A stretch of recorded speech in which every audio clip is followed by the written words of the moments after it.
World, thank you for joining me once again here on Talk and Fight for another episode of Boxing News Today. We're going to start things off with a little bit of a recap about this whole smoking weed issue that I raised yesterday on TikTok of all social media platforms that I rarely use, but I'm going to start using more often. Let's have a quick look here.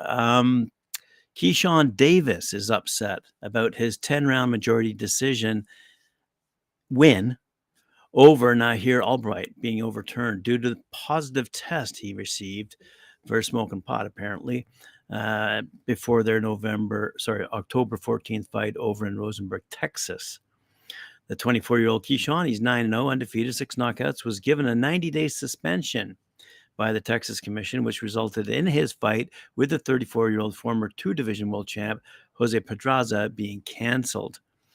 Keyshawn will be coming off his suspension in January so he can continue his career at that time. Hopefully he doesn't test positive in the future for marijuana use and gets another suspension.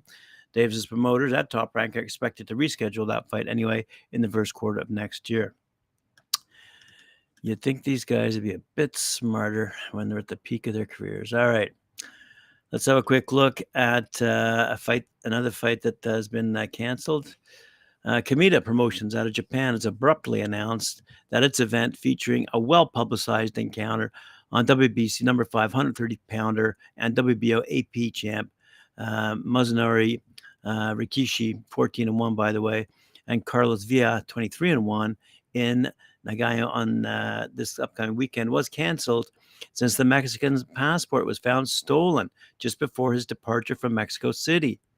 The semi-wind-up OPBF 115-pound title bout between KJ Karaja and Jair Rakinek were also canceled. The whole show will be moved to February, according to the promoter and ex-champ Koki Kamita.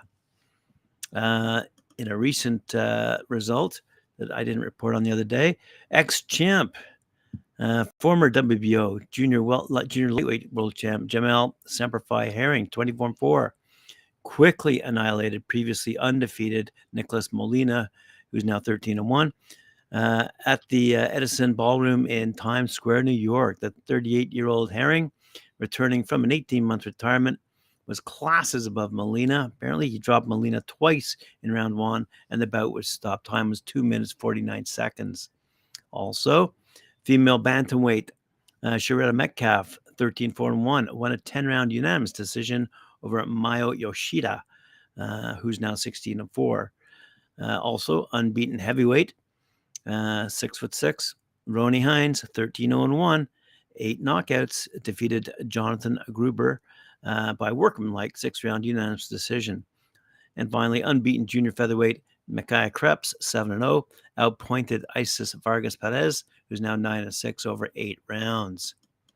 Also, quick look here at another unbeaten light heavyweight, Maidel Sando, now 13-0, defeated Cleotis Pendarvis over 6 rounds at the Texas Troubadour Theater over Nashville, Tennessee. Pendarvis was credited with a knockdown in round 3, but overall, judges scored it for Sando 58-55 by all 3 judges.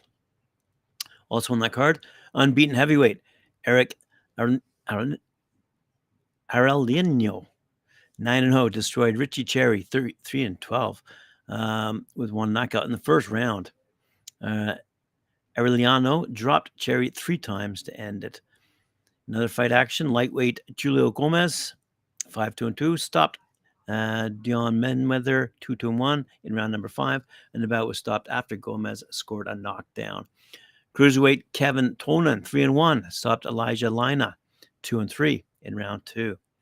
So there you go, a bit of news out of Texas and Tennessee. Moving over to, let's go down under. December 9th at the Pullman Hotel, Albert Park, former WBA World Super Flyweight champion Andrew Maloney will begin his campaign to reinstate his world-level status. And he takes on Judy Flores, 13-1 from the Philippines, over 10 rounds. The co-main is a 6-round 50-50 matchup between a popular local boy, Luke Gersbeck versus Forno Queenslander. Haizi Huria, another good test for both boys, with the winner getting closer to that national title shot. The undercard is stacked with some great local matchups, sure to create some good entertaining straps for sure. And tables and seating are still available. Go online, have a look. December 9th at the Pullman Hotel. Irish brawler Joe Mighty Ward, 9-1, who's been traveling through the U.S. and Puerto Rico, has welcomed the challenge thrown by Ghana's Prince Oko Nartey. He's 11-1 with 10 knockouts. Ahead of their light heavyweights showdown between two southpaws taking place in Ireland next Saturday. Nartey issued a knockout warning to the 30-year-old former Olympian on Friday, and Ward is excited his opponent is apparently bringing the fire he wants in the ring on his homecoming at the Aura Complex in Letterkenny on 18th of November when he fights on Irish soil for the first time as a pro. He said, I'm looking forward to my first fight in Ireland. I turned pro in 2019, and all my fights have been in the U.S., Mexico, and Puerto Rico. So to be given the chance to come back and fight in Ireland is something really special, and I'm really looking forward to, Ward said. Oh, let's have a look at the women's boxing. Let's have a quick look here. Chantelle Cameron, I've already mentioned this, will be taking on Katie Taylor. As we all know, Chantelle Cameron sporting a undefeated record, 18-0, 8 wins via knockout. Katie Taylor, she's 22-1 and 6 wins via knockout. And they go toe-to-toe. Let's see, for the IBF, WBA, WBC, WBO, and the Ring Super Lightweight titles. Also on that card, by the way, Skye Nicholson's going to take on Lucy Wildheart for the WBC interim featherweight title. So that's a good good fight shaping up over in Dublin, without a doubt. For those who are interested, 3 Arena in Dublin. 13,000 people should be in attendance for that one. It'd be a good fight. Speaking of women, this is one I've been looking forward to for a while. Ebanie Bridges against Avril Mathie. Bridges, she's now 37, won the IBF female bantamweight title after defeating Maria Roman in March of 2022.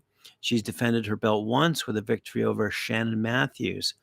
Now, fellow Aussie Avril Mathie stands in her way, but Bridges warned the model, I can't wait to smash your pretty face in. Bridges complimented Mathie on her boobs ahead of their showdown, according to The Sun over in the UK, but admitted she will be a tough opponent. Bridges said, Battle of the boobs. She does have good boobs too, but mine are better. I've already won. She's obviously a really good-looking woman. She does OnlyFans as well, and she's a swimwear model. I know a lot of people are writing her off, kind of like how everyone wrote me off because I'm pretty and a model and have OnlyFans. I believe she's going to be a tough opponent. All the fights I've watched, and she's been in some wars. She's shown some real grit. And they've also been exchanging rather tongue-in-cheek banter via Twitter, or X as we now know it. Take a look and feel free to go to thesun.co.uk for boxing news and take a look at some of the pictures. I think you'll be quite happy with what you see. These guys have done a really good job of reporting who among those two looks better. I don't know how else to say it. All righty. Okay, let's have a quick look here. Oh, going down under again. Kiwi boxing sensation Lani Daniels and her next opponent, Desley Lady D Robinson, come at their imminent work title fight from vastly different perspectives. The pair will share the ring at Wangari next month with the vacant IBF light heavyweight belt on the line. Daniels is already world champion after winning the vacant IBF heavyweight crown in May and defended it in August. She describes herself as a full-time athlete and enjoys the benefits and the pitfalls that come with that. It's my job. It's my bread and butter.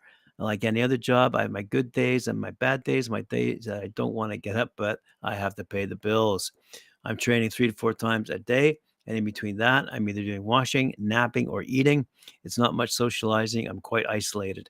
It's actually quite tough sometimes. I wish I was back nursing because I could be at home with my family. It's pushing me to the limits. I've been doubting myself this camp, which makes me feel I'm doing the work I need to be doing. Boxing is not a pleasant sport when you're in there, and you can find that out quickly if you're not prepared. On the other hand, Queenslander Robinson still regards herself as an amateur, working as a personal trainer and concreter at a construction site. Because I'm the only girl on site, the reaction is, oh, she's a Sheila. Is that a girl on the tools? I don't know any other woman who does concreting or do what I do for a job.